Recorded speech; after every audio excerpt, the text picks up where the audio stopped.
Joining us today is award-winning graphic novelist Ira Marcks with his book Spirit Week. Hi, thanks for having me, Bianca. Could you tell us a little bit about your book? The quick pitch is it's a Scooby-Doo-esque mystery set in the hotel from The Shining. So it's, as a movie lover and a lover of horror all my life, I've always been really curious and interested in what makes horror stories work. And this is my way of kind of exploring that idea. So it's kind of this look at what is The Shining as a movie and like this piece of culture. It's a book for kids, but I don't expect kids have seen The Shining, but they kind of still know what it is through memes or just like its cultural presence. And I just think that's kind of an interesting place for a piece of media to be. So it's my way of looking at that. But then, of course, there's just kind of a fun adventure mystery story in there, too, that kids can lock onto without even knowing what The Shining is. As I was reading it, I too love horror, and I saw things that were familiar, but also things that were your own. So I love that. I'm glad I was right. Yes, you probably caught more than the usual 8-year-old did. Yes, but then again, if they're reading with their, parents or older siblings, it makes it fun for them as well.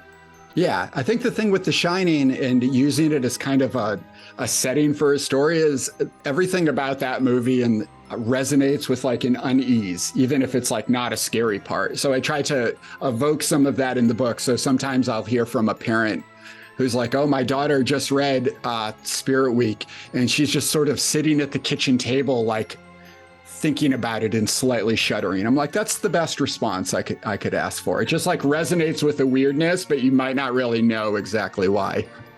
A lot of people are familiar with comic books, but maybe not so much graphic novels. Is there a difference? Yeah, I guess graphic novel is an idea.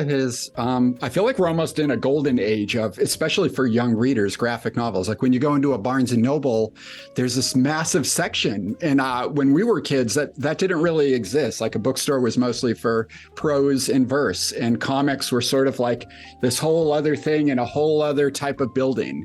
But now there's a lot of storytellers that grew up through animation, watching cartoons, reading things like Bone by Jeff Smith was kind of an iconic graphic novel from the 90s. There's a couple books that were out there and a couple artists working in that space already. But now there's this generation of people like me that just want to make these long form comics. My books are about 350 pages long. Often they're single stories or they're part of a bigger series, and dealing with all the genres we love. My book's kind of a horror mystery book. There's great fantasy, sci-fi, contemporary. So, there's all kinds of creatives like me who were self-publishing or working with smaller publishers for a long time. Now have opportunities in kind of a more mainstream space. So there's just a lot more diversity out there in the realm of storytelling with comics now. So usually with illustrated books, you write out the prose and then send it off to an illustrator. But you're both. So is your process a little different? Yeah, I guess you could say I'm two people in the job also. With my book, and every graphic novelist would be different, I like to script my story first. There's that pitch that gives an example of what it looks like. But then I sit down with that outline. I think of the whole story as almost like a screenplay. Like I said, I'm really inspired by filmmaking. So I work out all the dialogue and stage direction, and I picture it all in my head and translate that into words, because just at the end of the day, it's easier to write a sentence like character A walks into an auditorium filled with students than it is to just sketch that out. So I write all that out first. And then once I have a strong vision of what the book is going to look like as a whole, then I start to do what's called thumbnails, which are simple sketches. So I thumbnail out all 350 pages of the book.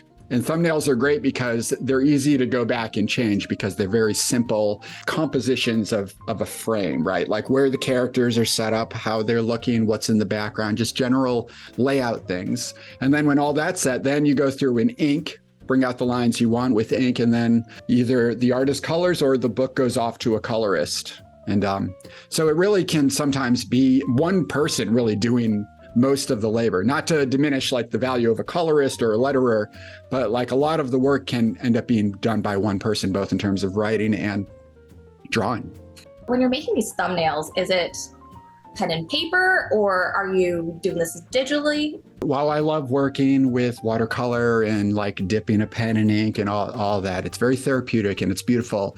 But just in terms of keeping schedule and meeting deadlines, I work all digitally now, but I still try to evoke those feelings. Like there's something with comics that they seem to really work best when they feel loose enough that you can see the hand of the artist at play, which is a real benefit of graphic novels. You can see how somebody moves their hand around the page, which is a really cool thing. So even though I'm working digitally, I try not to polish things as much as I could, by undoing or redoing or stabilizing a line or like using some, I don't know, AI generated thing or whatever to clean up something. You want there to be like a looseness in there. So I work digitally, but I try to capture that organic feeling of the traditional arts that I grew up loving. So if somebody was interested in starting a graphic novel or even becoming an illustrationist, where would you tell them to start? Well, the cool thing about comics is you really don't need a lot of resources to do it, which I think is why I was always drawn to it. All you need is some pencil and paper. You want to start small with this stuff. When I was a kid, I drew little short kind of gag inspired comics, like in the world of, kind of Garfield, but with a bit of the philosophy of Calvin and Hobbes. I would make little short comic strips and share them with my friends. But now it's kind of cool that social media lets you build like a small audience to start out with. So you can, take pictures of your work or like work digitally and get it out there, share it with some friends, and then build some of those basic comic storytelling skills, like learn how to lay out a panel, create dialogue, work on your penmanship, work on your character design, all these little elements of comics. You build those basic skills. And then, for me, I started telling longer stories. I got more ambitious with my world building and the characters I was creating. They weren't just archetypes anymore. They felt a little more believable and real. And now, 40 years later or whatever, I'm able to create like a full graphic novel that feels like a place with people living in it. How long does that process usually take when you're refining it? By the time I start drawing, like I kind of have an idea of my story. So it's like taking a screenplay into production and now creating a movie of it. And on average, I would say the books I'm doing now, Spirit Week and Shark Summer Before, between they're roughly 2 years, I would say, on average, to create what becomes the actual book. Some artists might work faster, but some artists, I think, can make a really long graphic novel in under a year, which seems wild to me, but it can happen. So, it kind of depends how you draw. It depends on how complicated the coloring is or like how deep the story is, how many pages you're working with. But yeah, for me, it's about a 2-year process from that first outline of a story to actually drawing it all out and getting it in a book form. Thank you for joining us today, Ira, and giving us a better picture of the illustration process. My pleasure. Thanks for having me.